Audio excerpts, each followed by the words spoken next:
Bien, jóvenes, buenas tardes. Buenas tardes, jóvenes. Ya estamos en una semana más de clases. Ya vamos a ingresar para explicarles el tema sobre la semana que era la historia de la computadora, ¿no? Para eso hay que ingresar a la aula virtual. Ahí está, istp.jorgedelmaizon.edu.p. Muy bien. Esperamos que aparezca la página del instituto. Se ubican en aula virtual.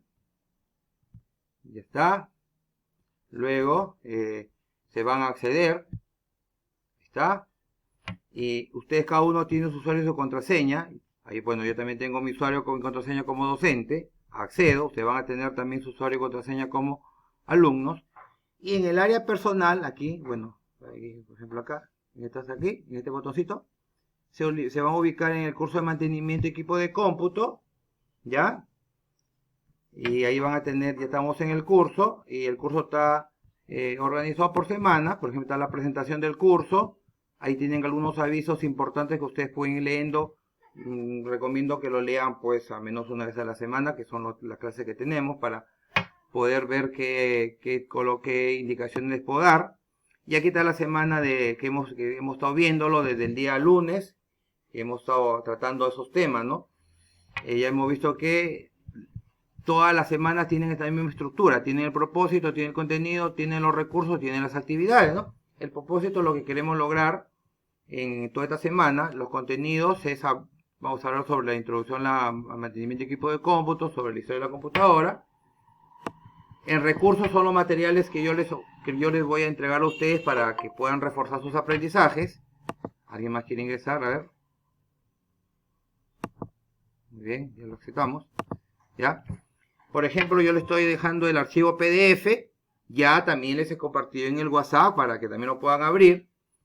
El video también sobre la calificación de las computadoras, que lo encuentran acá, pero también ya les he enviado al grupo de WhatsApp ahí para que lo puedan ahí observar. Y con ese materiales, que aquí me falta poner algo, ¿no? Aquí me falta poner el video que justamente ahorita estoy grabando, que es un resumen de todo lo que hemos visto, para ponerlo ahí y lo tengan como recurso para que luego se puedan orientar. A veces a los que depende a unos que trabajan y a veces no tienen tiempo de estar en este momento así 100% en la clase, entonces ya más adelante ingresan al aula y pueden repasar las veces que ustedes quieran para que puedan cumplir con sus actividades. Es importante al inicio marcar su asistencia y luego también resolver sus actividades de la semana. Con el video hay que responder el foro y con el PDF hay que resolver la tarea que se pide. Entonces, para esto ya vamos a ingresar al PDF, que es justamente el tema de la semana, para poderles darle un resumen de lo que es la evolución, la historia del computador, para que quede registrado en este video que les estoy mostrando. ¿Ya? Muy bien. Entonces aquí comenzamos la historia. Vamos a ponerlo un poquito más grande para que puedan observarlo. Ahí está, la historia del computador, ¿no? Siempre el hombre, como le estaba indicando, siempre el hombre pues ha tratado de inventar o de ingeniárselas en construir dispositivos que nos ayuden a facilitar las cosas, ¿no es cierto? Tal es así que en la época antigua, antes de Cristo, pues en la China se inventó un dispositivo llamado ábaco que permitía llevar la contabilidad pues, de esas personas, ¿no? Igual también aquí en el Perú, igual en los años 1430, también nuestros antepasados los incas inventaron un dispositivo llamado el quipu, que es todo manual, ¿no? Es un equipo manual que permitía también llevar la contabilidad, ¿no? Son equipos manuales, ahí eso no son computadoras, ¿no? Eran cosas manuales que permitían llevar el control, la contabilidad de sus cosas que hacían, ¿cierto? Ya luego, más adelante, en los años ya 1600, ya en la era mecánica, ya comenzaron a aparecer ahora sí inventos ya de investigadores científicos. Tal es así que en 1642 Blaise Pascal, un científico, inventa una máquina, la máquina que era la máquina de Pascal, que era capaz de sumar y restar. Eso fue en 1642. ¿Se puede decir que es una computadora? No, o sea, eran ya eran equipos mecánicos, o sea, mecánicos, que permitían hacer cálculos. Todavía no eran electrónicos, todavía no utilizaban corriente eléctrica, porque en ese entonces seguramente todavía no existía, no se inventaba esos tipos de cosas, ¿no? Para poder hacer máquinas eléctricas. Luego, en 1671, otro científico, Leibniz, inventó una máquina mecánica que, aparte de sumar y restar, también permitía hacer multiplicaciones y divisiones. ¿Ya? A ver, un segundito que se apaga la lacto.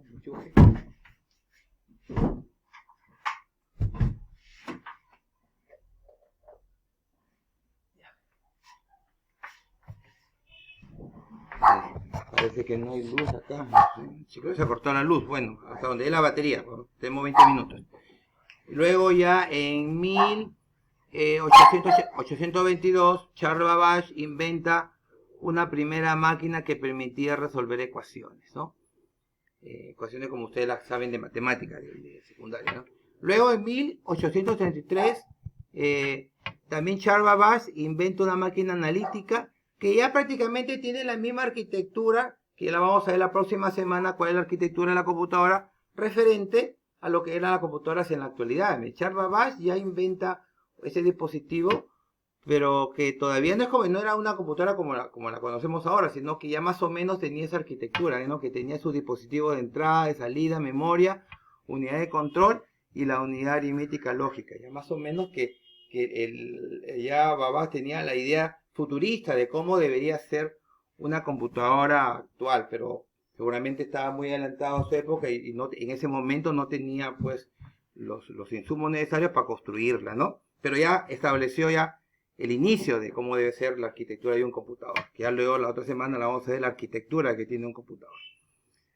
En 1885 Hermann Holle crea una máquina que permitía leer tarjetas perforadas, y con eso se hace el primer censo en los Estados Unidos, ¿no? Una tarjeta perforada es algo parecido a los que se utilizaban para los exámenes de admisión, ¿no? Con tarjetitas que sean huequitos, así tipo los vincos, ¿no? Luego, acá hay una fecha importante porque entre 1911 y 1924 se funda la empresa más grande de Estados Unidos de que fabrica computadoras, ¿no? Que inicialmente se fundó como CTR, pero luego pasó a ser IBM. Y actualmente la IBM pues sigue fabricando las computadoras que son las Lenovo, ¿no? Que hay en Lactos, hay en todo en uno, las pantallas All-in-One. Y también pues hay en PC, son computadoras de marca. IBM es una empresa pues bastante importante de Estados Unidos que construye computadoras. Ya, pero la primera máquina, ya se puede decir, la primera máquina que ya se puede denominar que es ya computadora, porque ya era una calculadora automática, es el Mark I. Entonces al Mark I se le conoce como que es la primer computador ya. Y con este invento ya recién nace la era de la computadora, donde ya van a ver que a continuación existen generaciones de computadoras. Entonces puede decir que el Mark I es la primera generación de computadoras, ya. Pero esta computadora medía 17 metros de largo y pesaba 70 toneladas, que era casi como un cuarto completo, ¿no? Entonces, y ahí comienza ya la era electrónica. De la mecánica pasamos a la electrónica, a la electricidad, ¿no? Entonces, y ahí están las generaciones.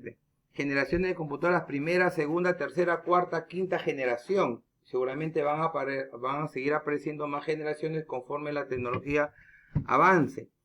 Pero ya, después del Mark I, que se inventó en 1944, también por ahí, entre 43 y 48, ya nace la primera computadora electrónica, llamada la ENIAC. Entonces también a la ENIAC se le conoce como el primer computador electrónico. El Mark I se puede decir que es la primera computadora inventada que tenía algo de mecánico, pero ya computador electrónico ya fue el ENIAC. ¿Ya? Eso fue dice que su velocidad era mucho más rápido que la Mark I, ¿no? Ya en el año 44 hay un científico, John von Neumann, que también hace bastantes investigaciones referente a cómo sacarle provecho a esas máquinas electrónicas construidas creando programas. O sea, ya la idea de hacer programas específicos para hacer determinadas tareas. A John von Neumann se le conoce como el padre de la computación informática porque justamente es el que da las ideas de la creación de programas, ¿no?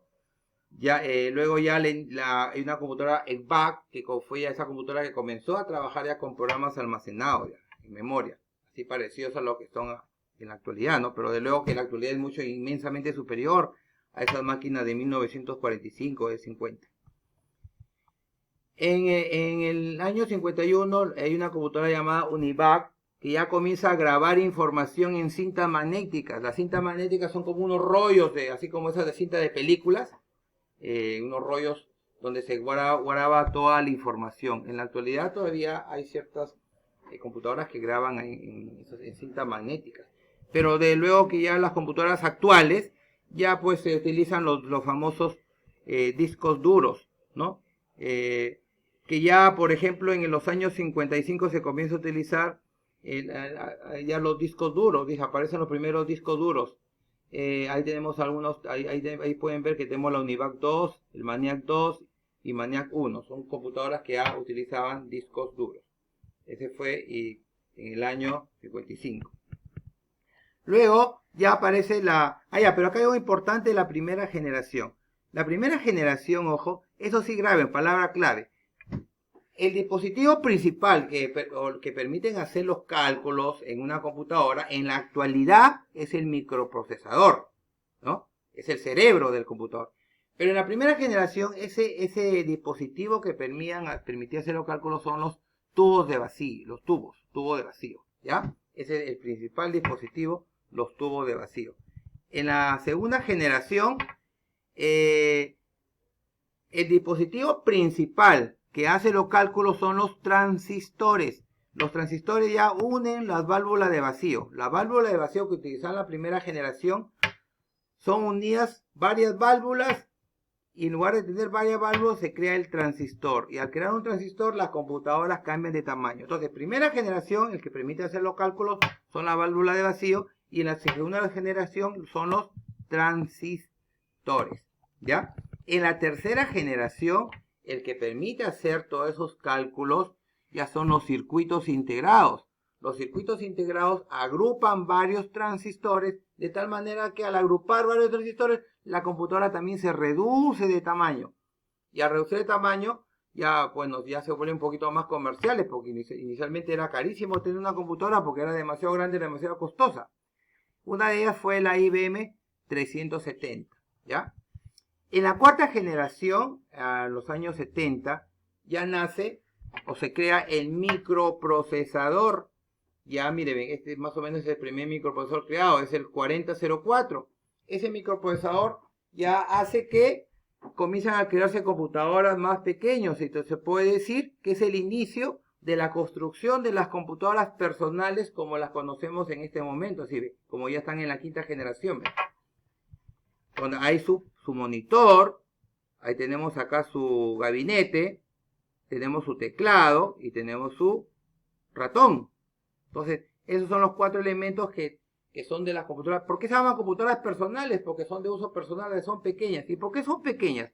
De pasar de computadoras grandísimas, inmensas, de grande tamaño, a computadoras pequeñas, ¿a qué se debió? Justamente a la reducción de los dispositivos, ¿no? Mira, por ejemplo, el microprocesador acá ya prácticamente comprendía un montón de dispositivos, entonces cambian en tamaño, ¿no?